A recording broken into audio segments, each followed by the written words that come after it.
Assalamualaikum warahmatullahi wabarakatuh. Halo teman-teman, perkenalkan nama saya Elisa Balasari dengan NIM 23810700042 dari kelas PGMI 5B. Mata kuliah pembelajaran IPS DMI atau SD yang diampu oleh Bapak Dadan Setiawan, MPD. Pada kesempatan kali ini, saya akan memaparkan jawaban saya untuk ulangan akhir semester dari mata kuliah pembelajaran IPS DMI atau SD.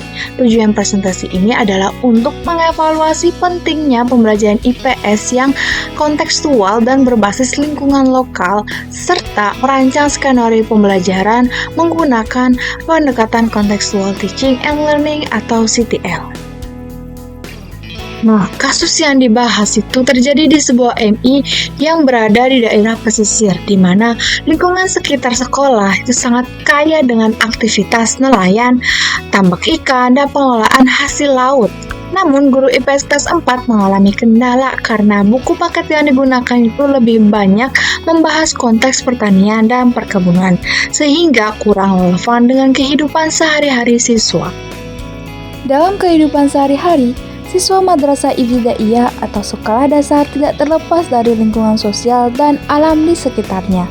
Lingkungan inilah yang seharusnya menjadi bagian penting dalam pembelajaran IPS. Oleh karena itu, pembelajaran IPS perlu dirancang secara kontekstual dan berbasis lingkungan lokal.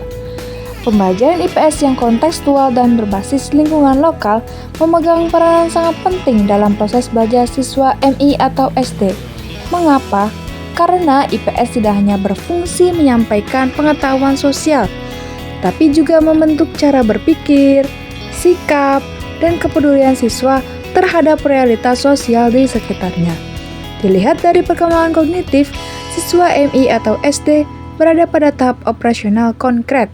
Pada tahap ini, siswa lebih mudah memahami konsep apabila materi dikaitkan dengan pengalaman nyata yang mereka temui dalam kehidupan sehari-hari.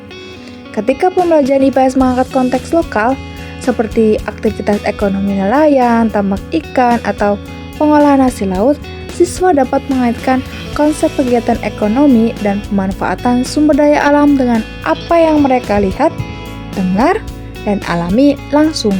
Hal ini sejalan dengan prinsip Contextual Teaching and Learning yang menekankan bahwa belajar akan lebih bermakna jika siswa menghubungkan pengetahuan baru dengan pengalaman nyata.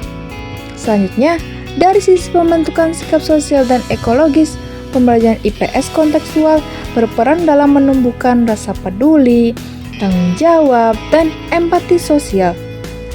Melalui konteks lingkungan lokal, siswa belajar menghargai profesi masyarakat sekitar, memahami ketergantungan manusia terhadap alam, serta menyadari pentingnya menjaga kelestarian lingkungan. Dengan demikian, IPS tidak hanya membangun pengetahuan sosial, tapi juga membentuk kesadaran ekologis dan sikap sosial sejak dini yang merupakan tujuan utama pembelajaran IPS di MI atau SD.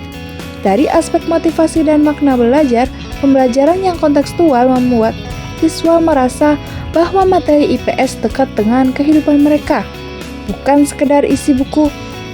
Ketika siswa merasa ini tentang hidup saya, maka motivasi belajar meningkat, keterlibatan siswa lebih aktif, dan pembelajaran menjadi bermakna. Prinsip CTL menegaskan bahwa makna belajar muncul ketika siswa mampu melihat manfaat langsung dari apa yang dipelajari. Sebaliknya, jika pembelajaran IPS tidak kontekstual, dampak negatif yang muncul adalah siswa cenderung menghafal tanpa memahami, merasa IPS sebagai pelajaran abstrak dan membosankan, serta sulit mengaitkan materi dengan kehidupan nyata. Hal ini berpotensi melemahkan kemampuan berpikir kritis, menghambat pembentukan sikap sosial, dan mengurangi kepedulian terhadap lingkungan sekitar. Oleh karena itu, dapat disimpulkan bahwa pembelajaran IPS kontekstual dan berbasis lingkungan lokal sangat relevan dengan konsep IPS, pendekatan GTL, dan karakteristik perkembangan siswa MI atau SD. Pendekatan ini menjadikan IPS sebagai pembelajaran yang bermakna, membumi, dan berfungsi nyata dalam membentuk pengetahuan, sikap, dan karakter siswa. Lalu, bagaimana rancangan pembelajaran IPS berbasis pendekatan kontekstual teaching and learning dengan materi kegiatan ekonomi dan pemanfaatan sumber daya alam yang disesuaikan dengan kondisi lingkungan pesisir. Di kegiatan pendahuluan, guru bisa membuka pembelajaran dengan mengucapkan salam, mengabsen siswa, dan berdoa bersama-sama. Lalu ada langkah pertama dari CTL yaitu konstruktivisme, yang mana guru mengaitkan materi dengan pengalaman siswa. Jadi, guru bisa mengajukan pertanyaan pemantik seperti, siapa yang orang tuanya bekerja sebagai nelayan? Atau hasil laut apa yang sering dijumpai di sekitar rumah? Sehingga melalui kegiatan ini siswa membangun pemahamannya berdasarkan pengalaman nyata.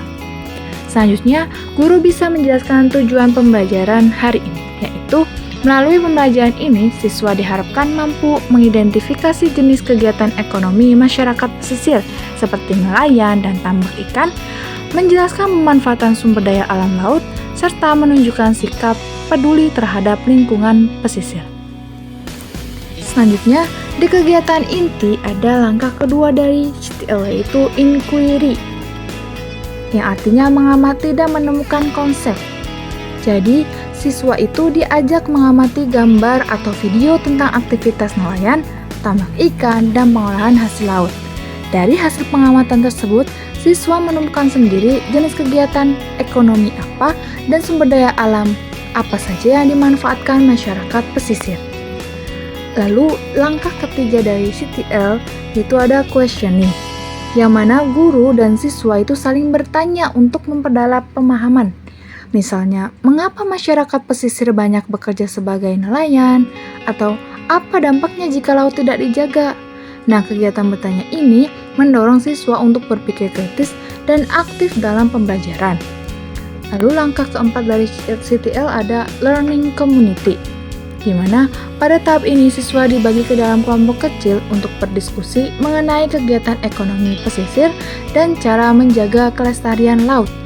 Jadi siswa belajar dari teman sebayanya, sementara guru berperan sebagai fasilitator. Lalu, langkah kelima dari CTL yaitu modeling, di mana guru kemudian memberikan permodelan, misalnya dengan menunjukkan contoh peta sederhana kegiatan ekonomi masyarakat pesisir atau contoh sikap peduli lingkungan, sehingga model ini bisa menjadi acuan bagi siswa dalam memahami materi. Lalu langkah keenam dari CTL yaitu refleksi, yang mana ini termasuk dalam kegiatan penutup. Pada kegiatan penutup ini, siswa diajak melakukan refleksi dengan mengungkapkan hal baru yang dipelajari serta sikap apa yang dapat mereka terapkan untuk menjaga lingkungan laut di sekitar mereka. Lalu ada penilaian autentik, di mana penilaian ini dilakukan melalui hasil kerja kelompok, lalu keaktifan siswa dalam diskusi yang ditunjukkan selama pembelajaran. Selanjutnya, guru bisa menyimpulkan pembelajaran hari ini dan menutup pembelajaran dengan membaca doa bersama-sama serta salam penutup.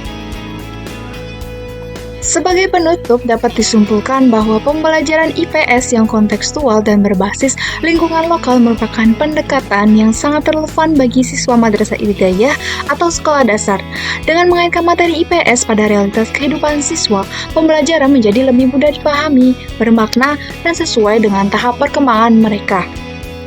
Pembelajaran IPS kontekstual tidak hanya membantu siswa memahami konsep sosial, tetapi juga berperan dalam menumbuhkan sikap sosial, kepedulian lingkungan, serta motivasi belajar. Melalui konteks sosial, siswa belajar melihat hubungan antara manusia dan lingkungan secara nyata, sehingga IPS itu tidak lagi menjadi pelajaran hafalan, melainkan sarana pembentukan karakter. Sebagai calon guru MI, hal ini menjadi refleksi bahwa guru memiliki peran penting dalam menjadikan lingkungan sekitar sebagai sumber belajar. Keterbatasan buku bukanlah hambatan, melainkan peluang untuk menghadirkan pembelajaran IPS yang lebih hidup, relevan, dan bermakna bagi siswa. Dengan pembelajaran IPS yang kontekstual, diharapkan siswa mampu tumbuh menjadi individu yang peduli, kritis, dan bertanggung jawab terhadap lingkungan dan masyarakatnya. Saya akhiri. Wassalamualaikum warahmatullahi wabarakatuh.